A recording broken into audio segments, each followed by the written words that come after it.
At 34, my sister Olivia stood to give a toast at my parents' anniversary dinner, an event meant to destroy me. In the private dining room, before 15 members of my family, she raised her crystal glass and announced, "May she finally at 34 find something. Anything. She's as good at as she is at daydreaming." Good thing some of us have our feet on the ground to take care of the family legacy, right? My mother stared at her plate, but I held my sister's gaze, my back perfectly straight, without a single tear. I placed my untouched champagne flute down with a quiet click. Cheers, Olivia. That was the last time my sister felt superior. What happened next is why I'm here to tell this story. To understand what happened at that dinner, you have to understand the ecosystem in which it festered. Our family operated on a simple, unspoken hierarchy. My father, a man who equated volume with authority, was the nominal head. But the true power was my sister, Olivia. A successful luxury real estate agent, she wielded her charisma like a weapon, framing every selfish desire as a practical necessity for the family's well-being. She was the golden child, her life a curated series of triumphs: the perfect wedding, the house in the right suburb, the 2 angelic children. My mother, Sophia, was the passive accomplice. Her silence was a currency she used to purchase peace, her financial and emotional stability outsourced to Olivia, who managed my parents' affairs with a smile that never quite reached her cold, calculating eyes. In this dynamic, I was a ghost, a rounding error in the family ledger. My achievements were inconvenient footnotes. My failures were headline news. My life in Chicago was a deliberate act of secession. To my family, I had a little office job with computers. They pictured a gray cubicle and a life of quiet mediocrity, a narrative that suited Olivia's role as the family's designated success story. The reality was Veritas Analytics, a firm I had helped build from the ground up. I was a partner, a forensic data analyst specializing in uncovering the kind of high-stakes financial fraud my family couldn't even comprehend. My loft, a minimalist space of steel and glass overlooking the city, was paid for with the proceeds of an asset tracking software I co-authored, a 7-figure deal I never mentioned. This secrecy wasn't born of shame. It was a sanctuary. It was the world I had built after the summer of my 22nd year, the day I understood with clinical clarity that my worth in my family was not tied to merit, but to my willingness to remain small. So I moved with 2 suitcases and $1, $200, and I never asked for help again. There was one person who saw: my maternal grandmother, Isabel. She passed away 5 years ago, but her influence was a quiet, constant presence in my life. A former librarian with a mind as sharp as an archivist's needle, she observed the family dynamics with a quiet, unsettling precision. While my father praised Olivia's sales figures, Isabel would ask me about the books I was reading. She never openly criticized my parents' favoritism, but her disapproval was clear in the way she would change the subject, or in the small, meaningful gifts she gave me. On my 18th birthday, she gave me her own watch, a classic Junghans Max Bill. "Precision and honesty," she had said, her hand on mine. "They are quiet virtues, but they are the only ones that last." What I didn't know then was that she wasn't just sharing her philosophy. She was documenting, notarizing, and building a silent fortress of legal protections around me, one that would lie dormant for years, waiting for the right moment to be revealed. The founding trauma, like most seismic shifts, arrived on a quiet Tuesday. It was June 12, 2011. I was 22. The air in my parents' kitchen was thick with the scent of brewing coffee and unspoken priorities. My acceptance letter from Caltech, with its offer of a partial scholarship for their prestigious master's program in data science, lay on the polished granite countertop. It was placed next to a brochure for a 5-bedroom house Olivia had found in a neighborhood she couldn't afford. My father, avoiding my gaze, stirred his coffee with a deliberate slowness that set my teeth on edge. He finally cleared his throat, the sound unnaturally loud in the silent room. "Honey, it's a matter of priorities," he began, his voice laced with the practiced reasonableness he used to justify every convenience. "Olivia needs stability. That house is a good investment for the family. Your masters can wait. You've always been smart. You'll figure it out." My mother stood by the sink, her back to us, her shoulders rigid. She was polishing a glass that was already clean. The decision had been made without me. I looked from my father's face to the letter, its crisp edges suddenly looking fragile and absurd. There was no explosion of anger, no pleading. Instead, a strange and profound calm settled in my chest, cold and heavy like a block of ice. It was the moment the complex emotional algebra of my family simplified into a single brutal equation. My future was worth less than my sister's present. My ambition was a line item that could be deferred, deleted. It was not sadness I felt, but clarity. A perfect, chilling, and absolute understanding of the system I was in. I was a resource, not a person. A supporting character in a story that would never be mine. In that moment, looking at the man who was supposed to be my protector, I made a silent vow. I will never depend on them for anything again. I will build my own world, and they will not have the keys. I understand, I said. The two words hung in the air, a concession so complete it sounded like an accusation. 1 week later, I packed 2 suitcases. I sorted through my life, discarding anything that felt like a memento of the girl who had hoped for more.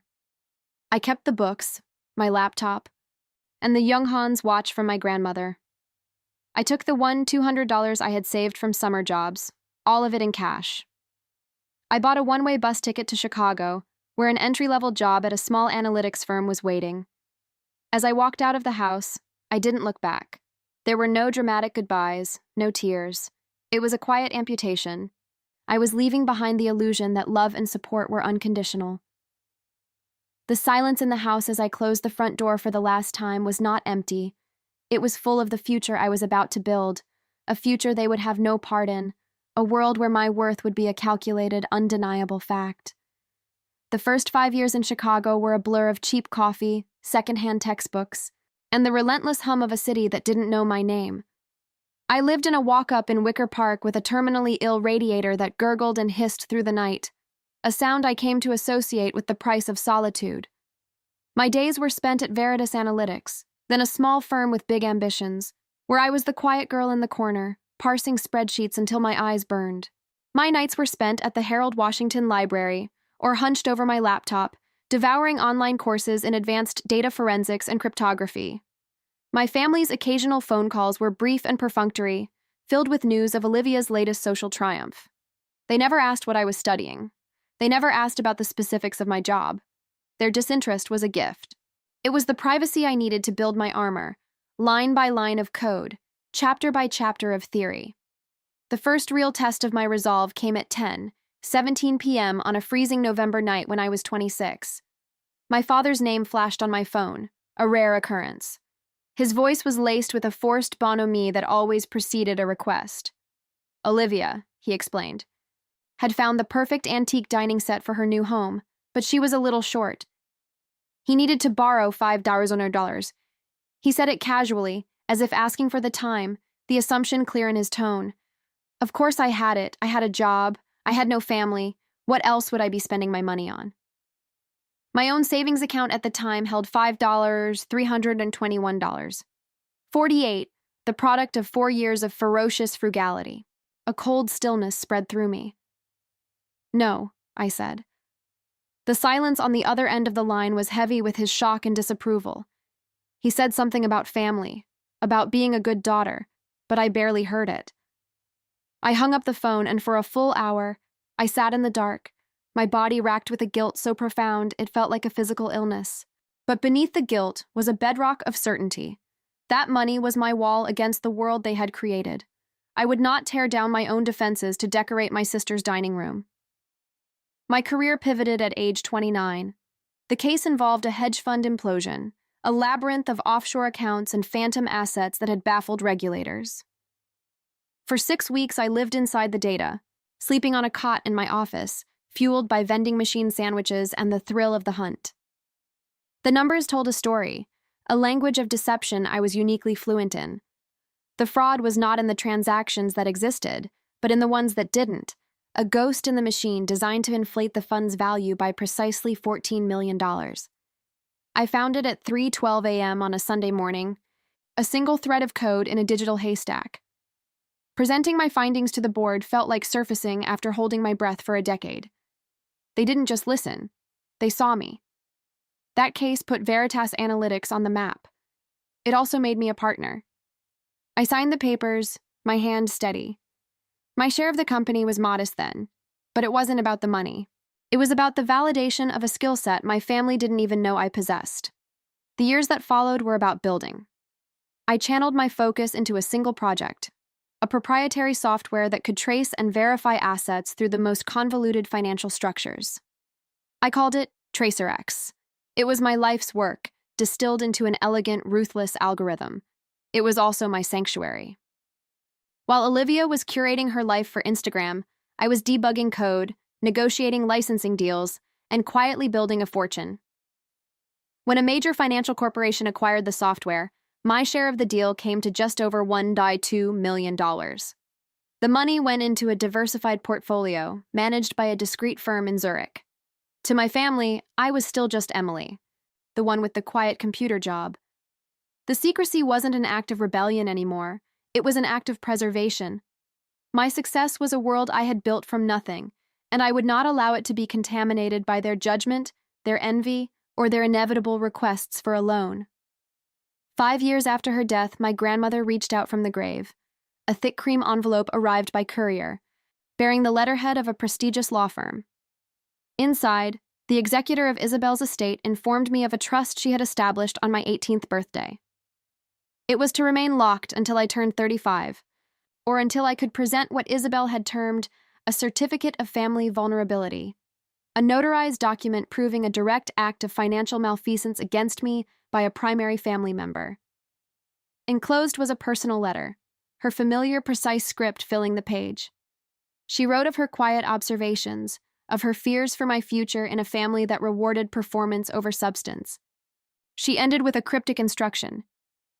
When the time comes, look closely at the deed to the house. The foundation is not what it seems. I held the letter, the paper cool against my skin. It was not just an inheritance. It was a weapon, forged in love and foresight, waiting patiently for a war she knew was coming. That night, driven by my grandmother's warning, I did something I hadn't done in over a decade. I accessed the public property records for my parents' home. It was a simple task, a routine query I could run using a beta version of TracerX on my personal laptop. I entered the address. The system processed the data, cross-referencing title history, liens, and municipal records in a matter of seconds. And then I saw it. A quitclaim deed filed 3 months prior. The ownership of the $780 property had been transferred from my parents to a single owner, Olivia Roberts Smith. The filing was riddled with procedural errors, the signatures digitized in a way that screamed forgery to my trained eye. The irony was so profound it was almost poetic. The software I had built to uncover sophisticated, multi-million-dollar fraud had just flagged a clumsy, amateurish act of theft committed by my own sister. In that moment, sitting in the glow of my monitor at 1:23 a.m., I knew the dinner was not an end. It was a trigger. And I finally had the certificate of family vulnerability my grandmother had told me to wait for. The anniversary dinner was held on November 15, 2023. I went not out of familial duty, but as a final act of due diligence. The executor of my grandmother's estate had been clear. The trust had matured, but activating the vulnerability clause required irrefutable contemporary evidence. My sister's quiet, systematic theft of the family home was the act itself, but the public humiliation was to be the catalyst. The final data point I needed to justify the coming storm. I walked into the private room at Gibson's Italia, knowing I was a scientist entering a controlled experiment. My hypothesis was simple. My family's dysfunction was not a bug, but a feature. My sister's cruelty was not an occasional outburst, but the very mechanism that maintained the system's equilibrium. I was there to observe, to document, and to close the case file on my childhood. Olivia greeted me with a kiss that didn't land, her cheek brushing the air beside mine. She was wearing a new Hermès Birkin bag, a conspicuous statement of her success, placed on an empty chair as if it were an honored guest. "Emily, so glad you could make it. We almost started without you," she said, her voice dripping with the sweet condescension she had perfected over 3 decades. My father clapped me on the shoulder, his touch fleeting, his eyes already scanning the room for someone more important to talk to. My mother gave me a brief, nervous hug, her hands fluttering like trapped birds. "You look, well," she offered, her gaze fixed on a point over my shoulder.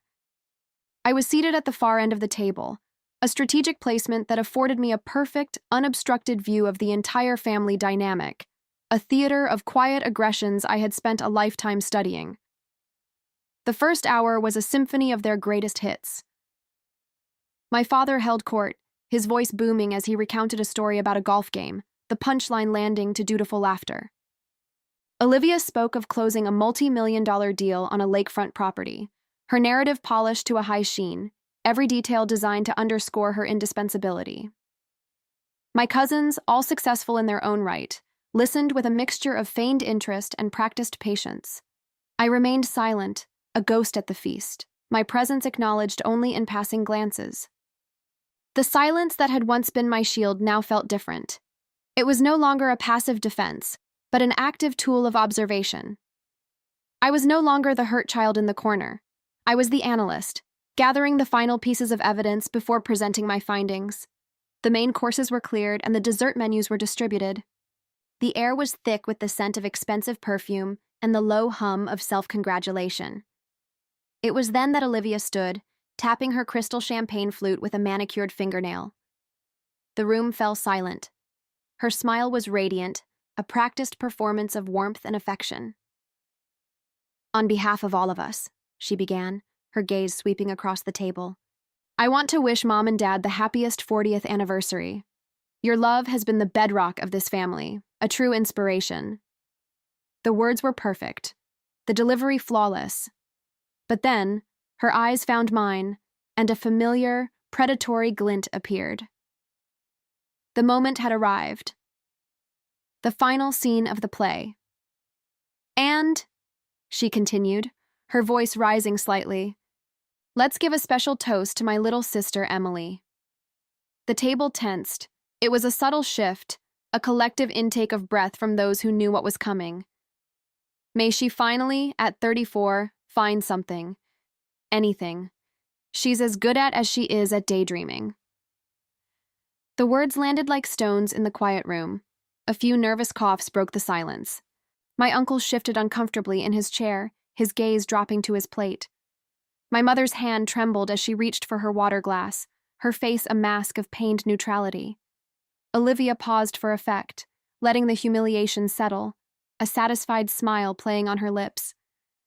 "Good thing some of us have our feet on the ground to take care of the family legacy, right?" In that moment, the years of quiet slights, of being overlooked and undervalued, coalesced into a single point of crystalline clarity. It wasn't anger I felt.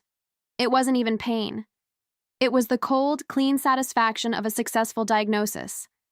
The data was unequivocal. The pattern was complete. This was not just an insult. It was a confession. It was my sister, in front of 15 witnesses, articulating the core belief system of our family.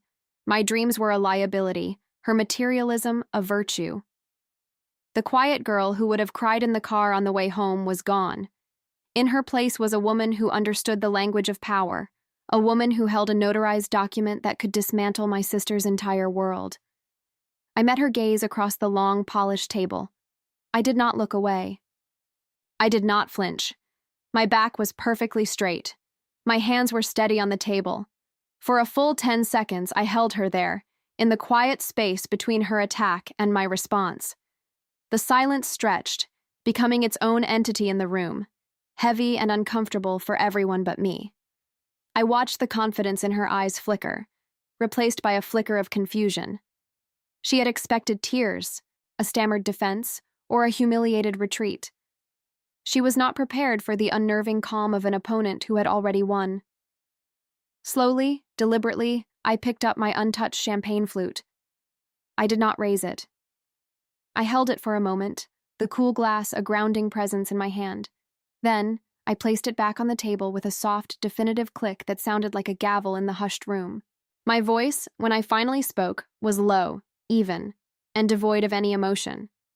It was the voice I used to present my findings to a board of directors, a voice that conveyed nothing but fact. "Cheers, Olivia," I said. The two words were a period at the end of a very long sentence. The aftermath was a study in social entropy. The carefully constructed facade of the happy family dinner shattered. The conversation faltered, restarting in fits and starts, but the energy was gone. Olivia, for the first time in her life, seemed at a loss. Her victory had been hollowed out by my refusal to play the victim. She had delivered a killing blow, only to find her target was already wearing armor she couldn't see. She had expected a surrender, but what she got was a declaration of war, delivered in a language of silence she could not comprehend. As I sat there, observing the quiet chaos she had created, I felt a profound sense of peace. The suffocating weight of their expectations, a burden I had carried for 34 years, simply evaporated. The girl who had left for Chicago with $1, $200 in her pocket had finally, completely left the building. The woman who remained was the CEO of her own life, the architect of her own salvation. The dinner wasn't an ending. It was a beginning. It was the moment the silent, invisible work of a decade was about to become very, very visible. My sister thought she was closing a chapter. In reality, she had just handed me the pen to write the final one. The meeting was set for January 28, 2024 at 10:00 a.m. The law offices of Davies and Gould occupied the 34th floor of a skyscraper overlooking Lake Michigan, a world of muted grays, polished mahogany, and the hushed reverence of expensive billable hours. I arrived first. My sister Olivia entered precisely at 10, flanked by my parents, who looked nervous and out of place. Olivia, however, was in her element, dressed in a sharp blazer, her confidence a tangible force field. She nodded curtly at my lawyer, Mr. Davies, and sat opposite me, placing a sleek leather briefcase on the table and pulling out a Mont Blanc pen, a prop she used to signify her importance. She didn't know it yet, but she was the subject of the meeting, not a participant in it. My father fidgeted with his tie, while my mother stared at her hands, folded tightly in her lap.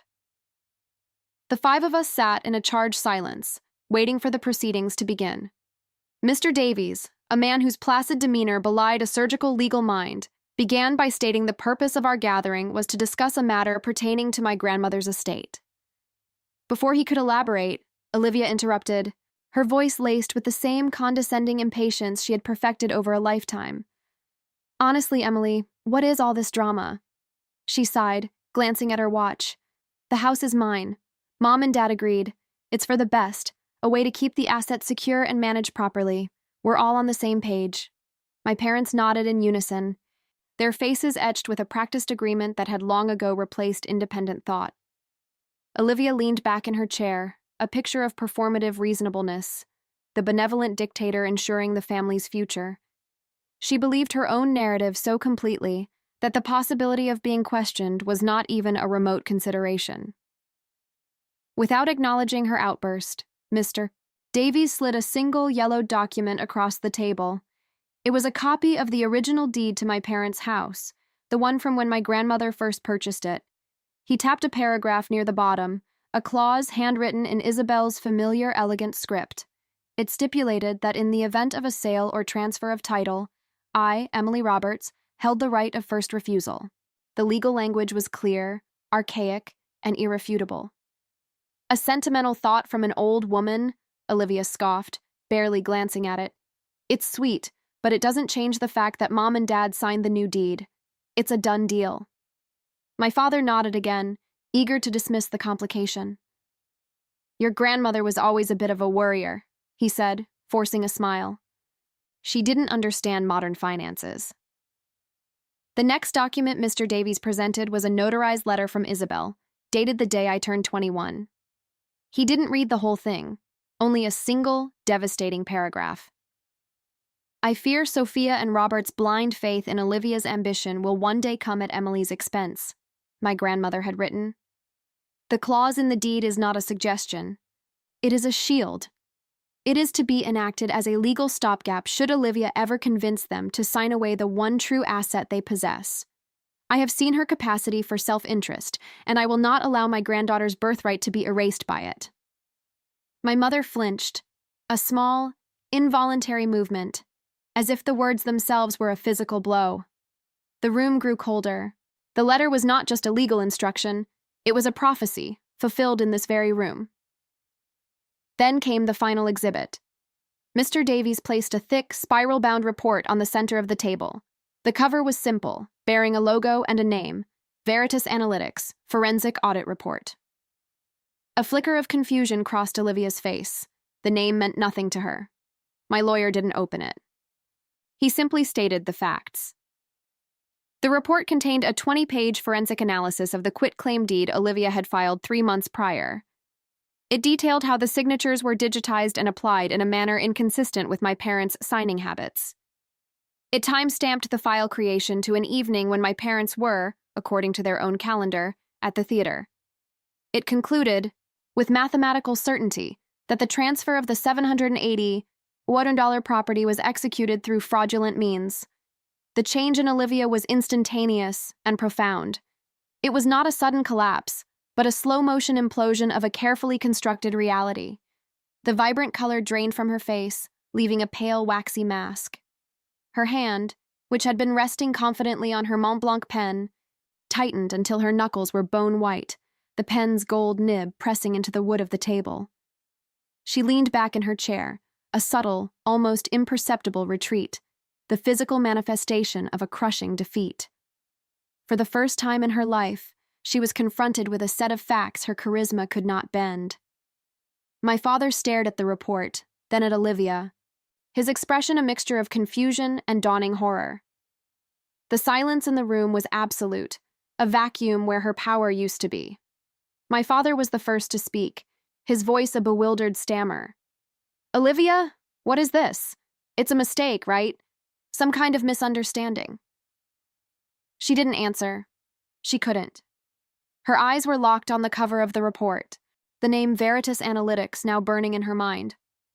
I let the silence stretch, giving the truth enough air to fill every corner of the room, to suffocate every lie that had been told for the last 30 years.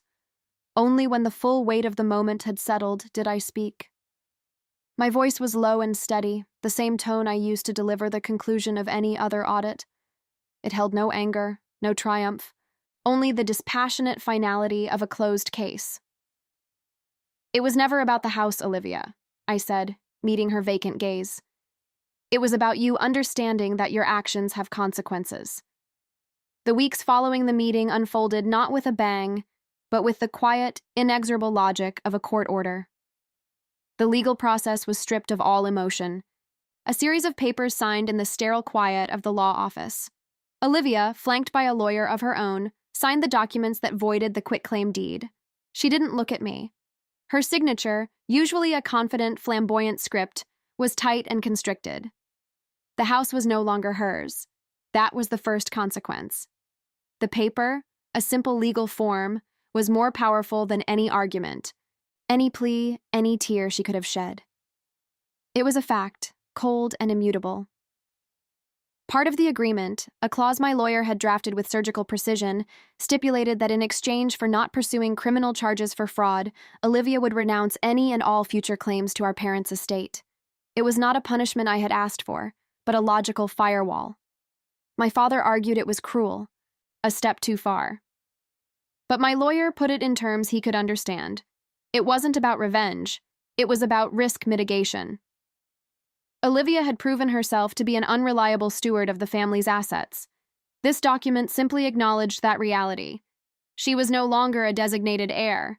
She was a liability that had been contained. The financial ripple effect was immediate. Olivia's lifestyle, a carefully curated performance of wealth, had been built on a foundation of credit and the expected inheritance of the family home, an asset she had already leveraged in her mind. Within 2 months, the Hermès bag was gone, replaced by a far more modest brand. The luxury SUV was traded in for a practical sedan. Her social media, once a constant stream of lavish vacations and designer purchases, fell silent. She had been selling a story of success she couldn't afford, and the story had just been fact-checked. The loss was not just financial, it was the public dismantling of her identity. Her professional life took a similar trajectory. The world of high-end real estate is built on a perception of trustworthiness and success. Rumors began to circulate, quiet whispers in the circles she depended on for clients. A major listing she had courted for months, a waterfront estate worth over $3 million, went to a competitor. The client's reason was vague, something about wanting a fresh perspective. The truth was that no one wants to entrust their largest asset to someone who was rumored to have tried to steal her own family's home. Her reputation, her most valuable asset, had been fatally wounded. The power dynamic with our parents inverted overnight.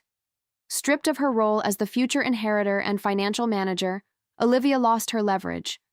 My parents were forced, for the first time in decades, to confront their own finances. They had outsourced their lives to their most charismatic child, and now they were left with the consequences of that abdication. The help she had provided was revealed to be a long-term strategy of control, and without that control, she had nothing to offer them. Her visits became less frequent, her calls shorter. The benevolent caregiver was gone. My father's reaction was one of pure, unadulterated rage, but it was directed at me. In his mind, I was the one who had shattered the family's peace. I had aired our dirty laundry. I had humiliated my sister. He saw the structure, not the rot within it. His anger was the desperate cry of a man whose comfortable reality had been dismantled, who was now forced to see the choices he had made, the favoritism he had shown, and the consequences he had ignored. He called me once, his voice thick with accusation. I let him speak, and then I hung up. There was nothing left to say. My mother, on the other hand, retreated into a profound silence. The revelation in the lawyer's office had been a mirror she could not look away from.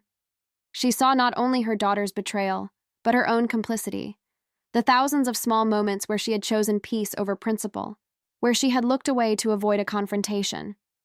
Her depression was the quiet mourning for a family that had never really existed outside of her own hopeful imagination. She had been the passive accomplice, and now she was serving a life sentence of regret. Exactly 1 month after the meeting, on February 28th, my father called me. His tone was different, not angry, but heavy with a manipulative sorrow.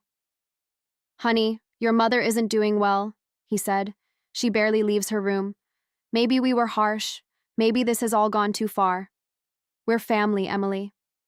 The words were a familiar trap, an appeal to a loyalty I no longer felt. He was using my mother's pain as a tool to restore the old order, to pull me back into the orbit of their dysfunction. The script was old, and I knew my lines. I did not raise my voice. I did not argue. I simply delivered the boundary I had been silently rehearsing for a decade. "Family doesn't steal from or humiliate each other," I said, my voice as calm and steady as the line on a heart monitor. "I need time, and you both need therapy. When you are ready to talk to a professional, a neutral third party, let me know. I'll pay for the first session." I wasn't offering a solution. I was presenting a prerequisite. The offer was not an olive branch.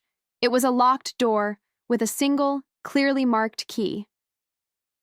2 weeks later, a hesitant text message appeared on my phone. It was from my mother. 5 simple words. "I am sorry. I miss you." The words were a crack in the wall of her silence, but they were not enough. I thought for a long time before replying.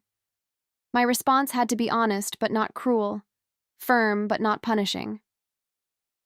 "I appreciate you saying that," I typed, "but I need more than words right now. I need to see actions. I need to see change." I was no longer the child begging for affection. I was the adult defining the terms of engagement. The news of the fallout rippled through the extended family. My aunts, uncles, and cousins, who had been silent witnesses for years, began to reach out. Their motives were transparent. Some called with a clumsy, guilt-ridden sympathy, finally acknowledging the toxic dynamic they had watched for decades. Others were more strategic, fishing for details, trying to understand the new power structure and where they fit within it. It was a masterclass in human nature, a scramble to recalibrate allegiances in the wake of a fallen regime. I developed a simple system to filter their attempts at contact. To every call and email, I was polite and detached. I listened, but I mentally sorted them into 2 categories. Those who referred to Olivia's actions as a misunderstanding or a family squabble were met with a polite but firm wall of silence. Those who used words like betrayal, theft, or fraud were the ones I engaged with. It wasn't about demanding a pound of flesh. It was a simple test of their willingness to acknowledge reality. Only a few passed. The house, the physical object at the center of the storm, became a tainted asset. For my parents, it was no longer a home, but a monument to their misjudgment. The memories were contaminated. They decided to sell it, to liquidate the one thing that had been the source of so much unspoken conflict. The decision was made with a sense of weary resignation. The great family legacy, the asset Olivia was so determined to protect, was sold to a young couple from out of state who knew nothing of its history. I managed the sale, not out of any lingering sense of familial duty, but as a final act of forensic competence. I used my own contacts, a real estate lawyer and a broker who worked with the kind of discretion money can buy. I ensured my parents received a fair market price, the funds transferred directly to a new account that only they controlled. It was a clean, efficient, and emotionally detached process. I was not their daughter in that transaction. I was a consultant, hired to solve a problem. 3 months after the meeting, my partners at Veritas Analytics called me into the boardroom. They knew the broad strokes of the family legal matter, and they had been impressed with the quiet, ruthless efficiency with which I had handled it. They saw it as a testament to my skills. They offered me a new position, CEO of Veritas Analytics Europe, tasked with leading our expansion from a new headquarters in London. It was not an escape, it was a promotion. It was the validation of my life's work. I accepted the offer without hesitation. The move to London felt like the final, definitive chapter of my transformation. My new apartment, a clean, modern space in a converted warehouse in Shad Thames, overlooked the quiet churn of the River Thames. It was different from my Chicago loft. It was less about armor and more about peace. The steel and glass of my old life were replaced with warm brick and reclaimed wood. It was a space designed not for defense, but for living. One rainy Saturday afternoon, I unpacked the last of my boxes. At the bottom of one was a small wooden crate. Inside, nestled in velvet, was my grandmother's Junghans watch, and beneath it, the original, yellowed deed to the house, the one with her handwritten clause. It was the weapon she had left me, the shield that had protected me from beyond the grave. I looked at the deed for a long moment, a faint smile on my lips. Then, I put it away in a drawer.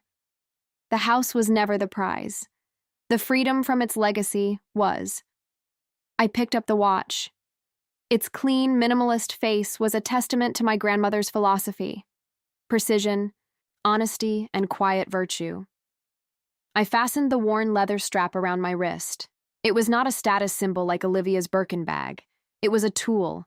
It was a reminder that true power is not about what you can take, but what you can build. It was a symbol of a legacy, not of property, but of intelligence and foresight.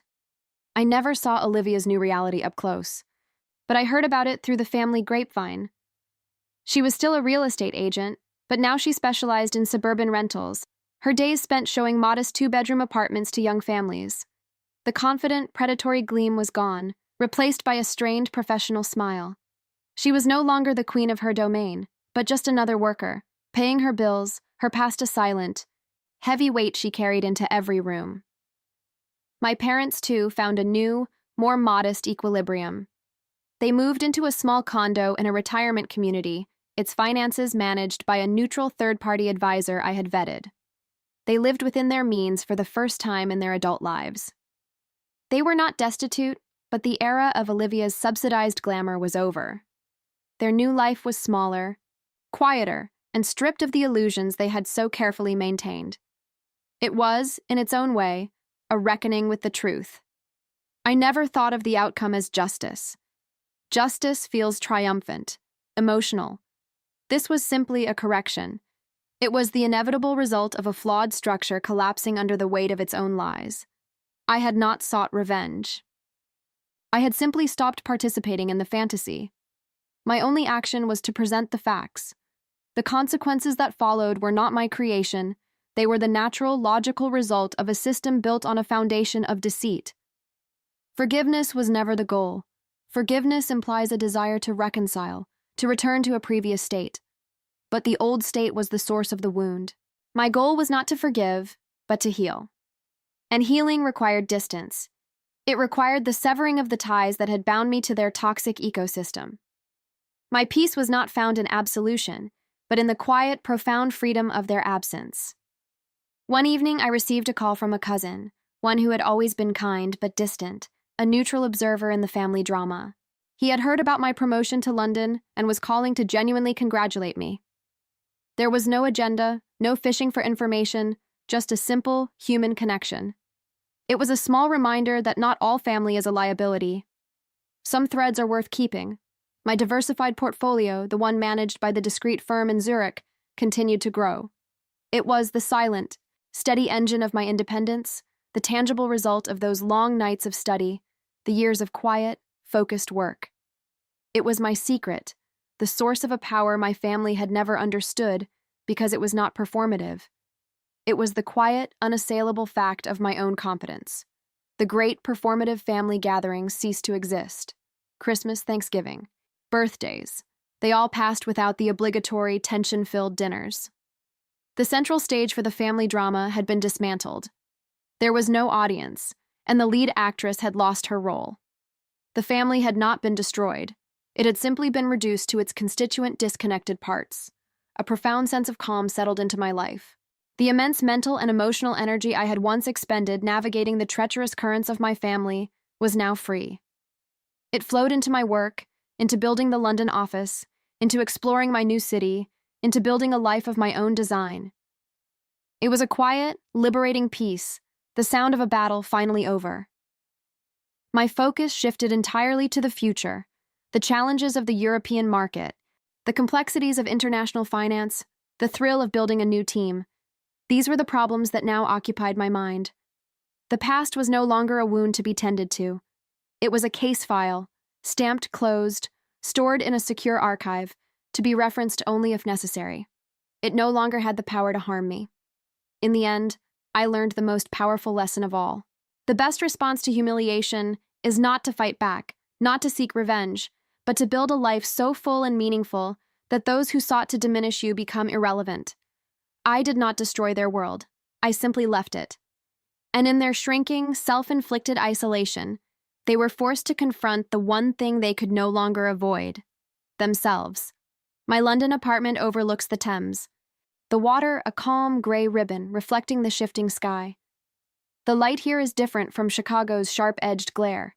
It's softer, more diffuse, as if it has traveled further to get here.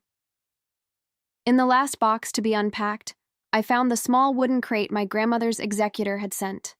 Inside, nestled on faded velvet, was the Junghan's watch, its face a study in clean, confident lines. Beneath it lay the original deed to my parents' house, the paper yellowed and fragile. Isabel's handwritten clause a faint but defiant script. I held it for a moment, the weapon that had secured a silent victory. A faint smile touched my lips, not of triumph, but of closure. I placed the deed back in the box and slid it into a drawer. It was an artifact now, a relic from a battle that was no longer mine to fight. Then, I fastened the worn leather strap of the watch around my wrist. It felt like coming home. I carry my grandmother's watch not as a piece of jewelry, but as a compass. It is a quiet reminder that the most valuable inheritances are not property or cash, but foresight, integrity, and the courage to see the world as it is, not as others demand you see it. My days are no longer measured by the tense silences at family dinners, but by the steady, satisfying rhythm of building a new division of my company in a city that prizes substance over performance. There is a profound peace in the anonymity of my routine. The walk to my office near London Bridge, the intense focus of a board meeting conducted with mutual respect, the quiet satisfaction of a problem well solved. This is the life I built in the shadows of their disapproval, a world constructed from the materials they discarded. Discipline, precision, and a relentless belief in my own competence. In the end, I did not need to tear down their house. I simply built my own, on higher ground. There is a particular kind of freedom known only to those who have been forced to make themselves small to survive. It is not loud or celebratory. It is the quiet, expansive peace that comes from no longer needing the approval of those who were committed to withholding it. The greatest power is not in confronting your oppressors, but in making them irrelevant. It's in building a life so rich, so focused, and so fundamentally your own that their opinions, their judgments, and their dramas become a distant, muffled noise from a world you no longer inhabit.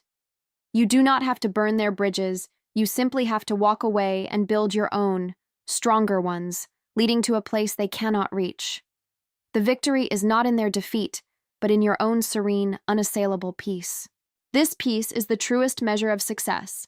It is the prize I fought for, not with anger or revenge, but with spreadsheets, lines of code, and the quiet, stubborn refusal to be erased. My sister wanted a house, a tangible symbol of a legacy she felt entitled to. I wanted a life, and I learned that the only way to have one was to leave hers behind.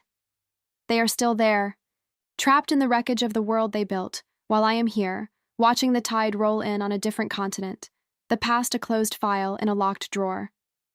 The silence that was once my shield is now my sanctuary. Was silence ever your best strategy? Tell me your story in the comments.